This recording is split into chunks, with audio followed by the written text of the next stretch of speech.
বুঢ়ী আইৰ সাধু।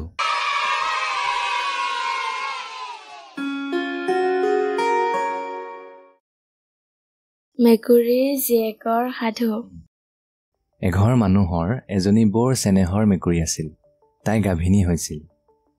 ঘৰৰ গিৰিহঁতনীও ঠিক সেই সময়তে গা ভাৰি আছিল। মেকুৰীজনীৰ বৰকৈ মাছ খাবৰ মন যোৱাত তাই গিৰিহঁতনীক ক'লে, মোৰ মাছ খাব মন গৈছে। গিৰিহঁতনীয়ে উত্তৰ দিলে, আইও, তই চপাই কুচাই আনি দিলেহে মই খাব দিব পাৰোঁ, নহ'লেনো মই ক'ৰ পৰা দিম। ইয়াকে শুনি মেকুৰীজনীয়ে সেইদিনাখনৰে পৰা অইনৰ ঘৰৰ পৰা চুৰি তাৰি কৰি বা ডকা হকা দি কোনো ৰকমে মাছ আনি দিবলৈ ধৰিলে। ইফালে গিৰিহঁতনীয়ে মাছ ৰান্ধি বাঢ়ি খাই মেকুৰীজনীক খালি কাঁইটবোৰহে খাবলৈ দিলে। সেইদৰে মেকুৰীজনীয়ে সদায় মাছ আনি খাবলৈ নাপায়।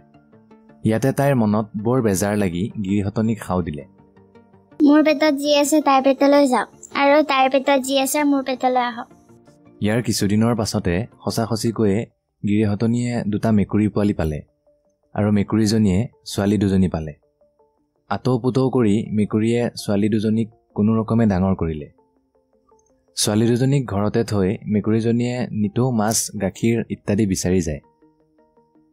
ছোৱালী দুজনী জনা হলত সিহঁতে এদিন মাকক ক'লে, আই, তুমি যদি গাঁৱলৈ যাওঁতে কোনোবাই মাৰি থয় তেনেহ'লে আমি কেনেকৈ জানিম আৰু কি কৰিম? তেতিয়া মাকে এজোপা তুলসী আৰু তাৰ ওচৰতে এমলা গাখীৰ থৈ ক'লে, যদি মোক কোনোবাই মাৰে তেন্তে এই তুলসীজোপা জয় পৰিব আৰু গাখীৰ মলা কলা হ'ব, তেতিয়া তহঁতে মোক বিচাৰি যাবি। ইয়াৰ কেইদিনমানৰ পিছত তুলসীজোপা জয় পৰিল। গাখীৰ মলা কেহৰাজ বৰণীয়া হ'ল। তেতিয়া মাকৰ কিবা হ'ল বুলি জানি কান্দি কাটি ছোৱালী দুজনীয়ে মাকক বিচাৰি গ'ল। সিহঁতে ভালেমান দূৰ গৈ ভনীয়েকৰ পিয়াহ লাগিলত পানী বিচাৰি যাওঁতে আগতে এখন নৈ পালেগৈ। নৈ গৰাতে ভনীয়েকক থৈ বায়েকে পানী আনিবলৈ নামি গ'ল। তাই আজলি দিয়েক নিজে খাই ভনীয়েকলৈ পানী আনিবলৈ ধৰাত পানী শুকাই গ'ল, আৰু জলকোঁৱৰে মাত লগালে, যদি তোমাৰ হাতৰ আঙঠিটো মোক দিব পাৰা তেন্তে তুমি পানী নিব পাৰা। ভনীয়েকতকৈ আঙঠিটো কি ডাঙৰ বস্তু, এই বুলি বায়েকে আঙঠিটো দি পানী আনিলে। ভনীয়েকে পানী খাই বায়েকক আকৌ আঙঠিটো আনিবলৈ পঠিয়াই দিলে। এইবাৰ বায়েক পানীত নামোতেই জলকোঁৱৰে তাইক হৰি নিলে। বায়েকক নিয়া দেখি ভনীয়েকে বামতে বহি হিয়া মূৰ ভুকুৱাই কান্দিবলৈ ধৰিলে। ইয়াৰ কিছুপৰৰ পিছতে এজন মুদৈ বেপাৰলৈ আহোঁতে অকলশৰীয়া ৰূপহী ছোৱালীজনীক নৈৰ পাৰত বহি থকা দেখি তাইক নাৱত ভৰাই লৈ গুচি গ'ল।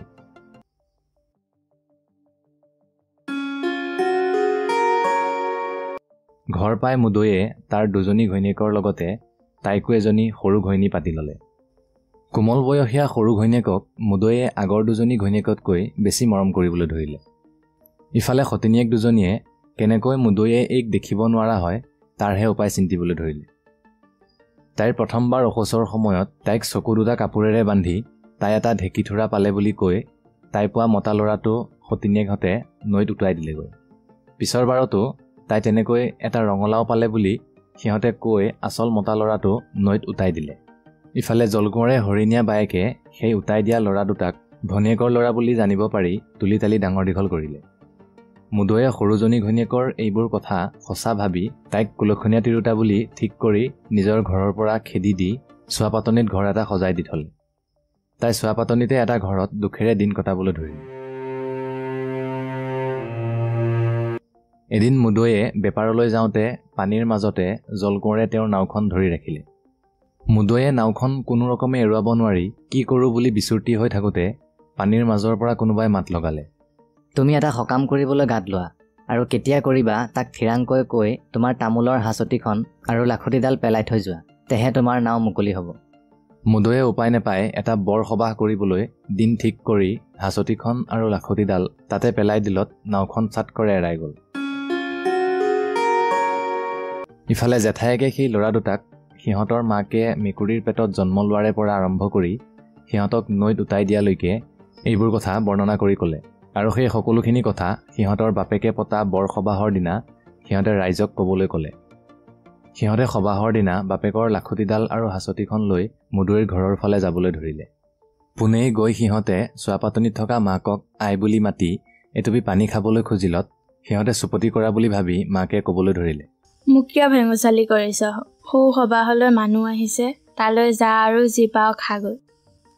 তেতিয়া সিহঁতে সকলোখিনি কথা মাকৰ আগত ভাঙি কৈ চিনাকি দি তাতে অলপ জিৰাই খটাই সবাহলৈ গ'ল। সবাহত মানুহ দিহাদিহি বহিছে। এনেতে খবৰ ওলাল যে চোৱাপাতনিত থকা মানুহজনীৰ তাত খাই বৈ 2জন মানুহ সবাহত বহিছিল। যেতিয়া এই কথা জনাজাত হ'ল তেতিয়া ৰাইজৰ পৰা বিচাৰ হ'ল যে সেই মানুহ 2জনে সবাহৰ মাজত ওলাই নিজৰ চিনাকি দিব লাগে।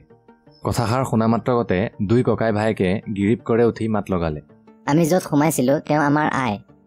তেতিয়া ৰাইজে এই বিষয়ে কি জানা বুলি মুদৈক সোধাত মুদৈয়ে একোকে ক'ব নোৱাৰিলে। তেতিয়া ৰাইজে এই বিষয়ে ক'বলৈ কোৱাত বৰটোৱে মাত লগালে যে ৰাইজে যেন সকলো কথা মন দি শুনে।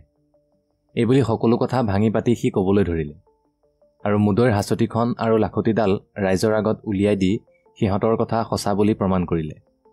মুদৈয়ে হা হুমুনিয়া কাহি সৰগ পৰা মানুহ যেন হ'ল আৰু লাখুটিডাল হাঁচতিখন নিজৰ বুলি হৈ কাহিলে। তেতিয়া সকলোৱে সতিনীৰ কুমন্ত্ৰণা বুজিব পাৰিলে আৰু মুদৈৰ ঘৈণীয়েকহঁতক মতাই সকলো কথা সোধাত সিহঁতে একো মাতিব নোৱাৰিলে। ৰাইজেও একো হাই উৰুমি নোহোৱাকৈ সবাহ খাই গ'ল। সবাহৰ পিছত মুদৈয়ে ঘৈণীয়েক 2জনীৰ নাক কাণ কাটি সিহঁতক খেদি দিলে আৰু ল'ৰা 2টিৰ সৈতে সৰু ঘৈণীয়েকক আনি ঘৰ সোমালেহি। ল'ৰা 2টিও বাপেক মাকৰ বুকু জোৰাই ঘৰতে থাকিল।